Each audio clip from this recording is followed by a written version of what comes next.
Good evening, everybody. Happy Friday. Hope you guys are all going to have a great weekend. Just kind of wrap up the work week. Wanted to touch on how to buy real estate part 2. So you've identified a home that you want to purchase. Maybe it's going to be your primary residence. Maybe you're looking at a 10-unit apartment building, and you're trying to figure out what the next steps are in the process. So you're going to contact your broker agent, and you're going to request disclosures where the seller discloses all material facts about the property. So maybe there's a loud dog next door. Maybe there was a roof in the leak 2 years ago that they repaired, and maybe they even have a receipt to verify that. And then some sellers will go the extra mile and they will complete pre-sale inspection reports. So that would be a general property inspection, also known as a home inspection, a termite inspection, sometimes referred to as a pest inspection, a roof inspection, sewer lateral if it's on sewer, septic if it's on septic, and then if there's a pool, there'll normally be a pool inspection, and a fireplace would have a chimney inspection. So that would be a very comprehensive package with all those reports. And depending on which reports you do, you're probably going to spend a couple $1,000s as a seller to pay for those, or as a buyer to pay for those.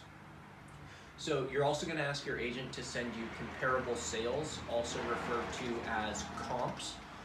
There's a process called a comparative market analysis, a CMA.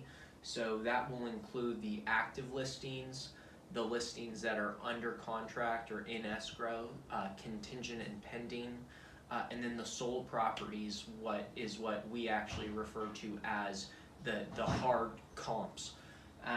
So you're going to want to geek out on price per square foot, sale price to list price ratio, days on market, and look at the photos. I can't tell you how many people just look at the table format of the graph and say, oh, this house is overpriced because of price per square foot.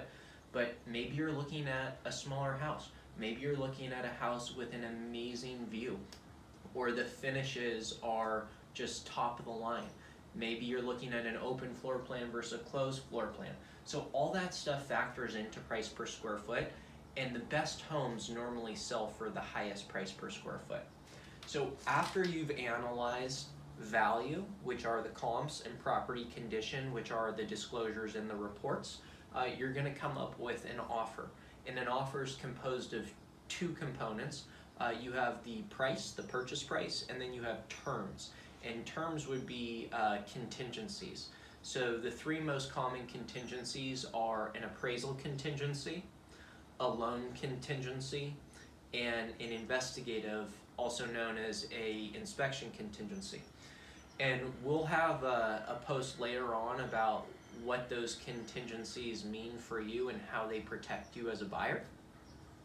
So once you've come up with that offer, those price and terms, you'll be sending your pre-approval letter if you're getting a loan to your broker agent, along with your verification of funds for the down payment and closing costs, and ideally a buyer letter to the seller explaining why you love the home, what your current situation is, and hopefully a photo of you, and if there's a family involved, your family. That can go a really long way to adding a personal touch to the business financial process. And then, of course, crossing your fingers, praying, and watching a funny movie. And I say watching a funny movie because, buying real estate can be so stressful. It's important for you guys to just all relax and, really try to enjoy the process and know that we're going to lay out everything that's in your control. And if you've done everything in your control and it works out, beautiful. And if you've done everything in your control and it doesn't work out, move on to the next one. Watch that funny movie, get some laughs out, move on with your life. And if you're submitting that offer on a Monday night, hopefully Tuesday morning you got some great news waking up to. So then you would open escrow and the clock would start. And normally escrow is about a 30-day closing period. If you're all cash, you can close as quickly as a week, 5 days.